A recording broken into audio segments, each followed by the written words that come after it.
Star Trek reveals what happens to old Starfleet uniforms. In a galaxy where starships jump between solar systems and replicators can produce a steaming mug of tea from thin air, it's easy to assume that something as mundane as old uniforms might vanish without a trace. But Star Trek, ever the thoughtful sci-fi franchise, has never been afraid to explore the everyday details of life in the 23rd and 24th centuries. Over the years, hints scattered across multiple shows and films have quietly revealed an answer to a surprisingly persistent question. What happens to old Starfleet uniforms? Whether it's a change in fashion, technology, or political eras, Starfleet uniforms have evolved constantly across the original series, The Next Generation, Deep Space Nine, Voyager, and Strange New Worlds. But those striking uniforms don't just disappear. From being repurposed and recycled to serving symbolic or historical functions, Star Trek has offered glimpses into the life cycle of these iconic garments. And as with many elements in the Federation, the answer is more nuanced and more inspiring than fans might expect. Starfleet uniforms through the years. Before diving into what becomes of discarded uniforms, it's important to recognize just how often Starfleet updates its look. Each new series typically introduces a fresh design, sometimes to reflect technological progress, other times to reinforce the tone of the era. In Star Trek, the original series, the uniforms were color-coded tunics representing Command Gold, Sciences Blue, and Operations Red. The motion picture introduced sleek but controversial pastel jumpsuits, which were quickly phased out. The Next Generation started with skin-tight spandex uniforms before switching to the more comfortable wool blend two-piece in later seasons. DS9 and Voyager adopted utilitarian jumpsuits with department-colored undershirts, while First Contact debuted darker, more militaristic designs. Each change subtly marked a new philosophical direction for Starfleet. But what of the older versions? The Federation's post-consumer ethos. The Star Trek universe consistently shows the Federation as a post-scarcity society. Money is largely irrelevant. Material goods are rarely hoarded. Everything is designed to serve a purpose, and when it no longer can, it's recycled, sometimes literally. In Star Trek Discovery Season 3, we're shown a glimpse of how valuable materials are repurposed, especially in the 32nd century after the collapse of much of the Federation's infrastructure due to the burn. In this future, programmable matter and smart fabrics are used, hinting that uniforms may no longer be discarded in the traditional sense. Instead, their materials can be reconfigured and reused at the molecular level. Replicators, ubiquitous devices aboard Federation ships, play a major role in this cycle. When an item is no longer needed, it can be dematerialized and its base matter stored in the ship systems for future use. That means a worn-out Starfleet uniform might quite literally become tomorrow's dinner, a new comm badge, or even part of a warp core conduit. Memorialization and display. Not all uniforms are broken down into atoms. Some are preserved, celebrated, or even enshrined.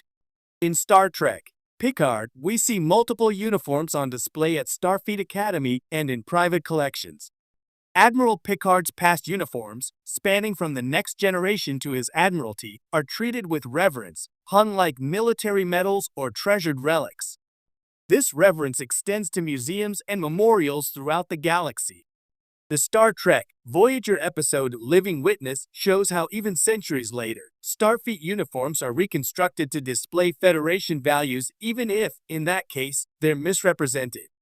Uniforms become cultural artifacts, symbols of an idealized past, used to educate future generations about Starfleet's mission of exploration, peace, and scientific advancement.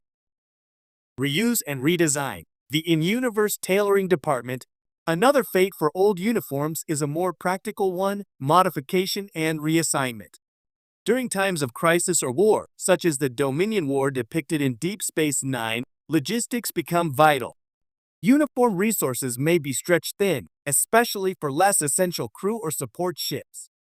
In such scenarios, older uniform styles may be reused by junior officers or reassigned to colony-based personnel. The appearance of mixed uniform styles across ships in DS9 is an in-universe nod to this reality. Not every outpost or starship gets the memo or the resources for the latest fashion. Tailoring also plays a role. In Star Trek, Lower Decks, we see ensigns with slightly ill-fitting or hand-me-down uniforms, suggesting that not every piece of clothing is replicated fresh. Some are inherited or shared between crew members, especially aboard ships lower in the Starfleet hierarchy like the USS Cerritos. It's a comical but very human detail, showing that Starfleet, even in its utopian glory, still has storage rooms full of awkward uniforms. Uniforms in civilian life. Once a Starfleet officer leaves the service, their uniform doesn't necessarily disappear. Several characters across Star Trek continue to wear elements of their old uniforms long after retirement, as seen with Captain Sisko's father in DS9, Admiral McCoy in TNG's Pilot, and even Chakotay in Star Trek Prodigy. This suggests that ex-Starfleet members retain access to their uniforms, either as personal mementos or symbols of service. Others blend their old attire with civilian styles. Raffi in Star Trek. Picard incorporates Starfleet-like patterns and badges into her clothes long after resigning from duty. This reflects a cultural continuity. The uniform is not just an outfit, but part of one's identity. Former officers don't forget who they were. They carry it with them. And in times of great need, old officers are sometimes reactivated. As seen in Picard Season 3, characters like Worf and Geordi return to action, and often suit up in new variations that pay homage to older styles.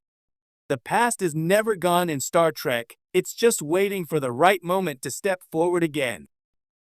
The black market and lost uniforms.